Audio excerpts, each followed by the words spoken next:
ED की कार्रवाई में ग्रामीण विकास मंत्री आलमगीर आलम के पीएस के घरेलू नौकर के कमरे से बरामद 35 करोड़ मामले में भाजपा पिछले 2 दिनों से कांग्रेस और चंपाई सोरेन सरकार पर हमलावर है।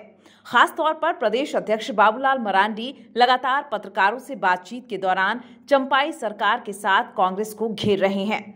इसी कड़ी में मंगलवार को बाबूलाल मरांडी ने बिरनी जाने के क्रम में बोरो हवाई अड्डा में पत्रकारों से बातचीत के दौरान कहा कि कांग्रेस और चंपाई सोरेन सरकार को जनता के बीच आकर बताना चाहिए कि नोटों की गड्डी के बीच वो पत्र कहां से आया और पत्र पीएस के घरेलू नौकर के पास आया कहां से, क्योंकि जब मंत्री के पीएस के घरेलू नौकर के पास से इतने बड़े पैमाने पर नकद बरामद होता है तो पीएस और मंत्री की हालत को समझा जा सकता है।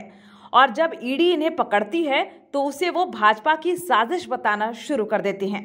इसलिए भाजपा का मानना है कि इस भ्रष्ट सरकार की सारी सच्चाई सामने आना चाहिए, जिसे कांग्रेस और जेएमएम मिलकर छिपा रहे हैं। इधर बाबूलाल मरांडी के साथ भाजपा के राष्ट्रीय महामंत्री कर्मवीर सिंह और भाजपा से राज्यसभा सांसद आदित्य साहू अलग अलग हेलीकॉप्टर से बोरो हवाई अड्डा पर उतरे।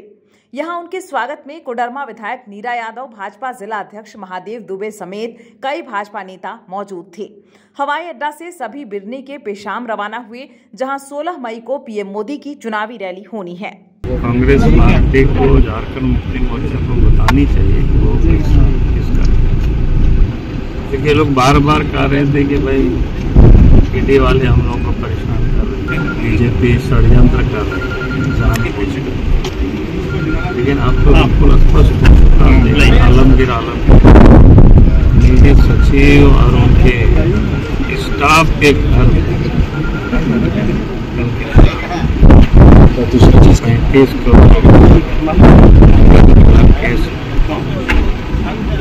आप सोच सकते हो उनके कर्मचारी के घर में अगर इतनी बड़ी संख्या में नोट मिलता है तो सचिव लोग क्या कितने नोट होगा, मंत्री लोग क्या कितने नोट होगा, उनके जो विधायकों क्या कितने नोट होगा, ये सहज आप कल्पना करो। पैसा आखिर है किसका बताना पड़ेगा। और नोट ही नहीं मिला, बल्कि 2023 के मई में ईडी ने चिट्ठी चीफ सेक्रेटरी को लिखा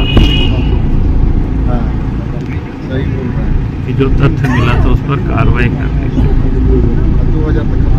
फिर चीफ सेक्रेटरी ने उस पत्र को ग्रामीण विकास सचिव मार्क किया और उसके बाद उस पर कोई कार्रवाई नहीं हुई। ग्रामीण सचिव देखा कि नहीं देखा कि ये भी कहीं कुछ उस पत्र में दिखता नहीं है, और वो चिट्ठी कहाँ मिलता है, नोट के बंडल के साथ वो पत्र बरामद होता है, यानी उनके निजी सचिव के कर्मचारी के घर पर।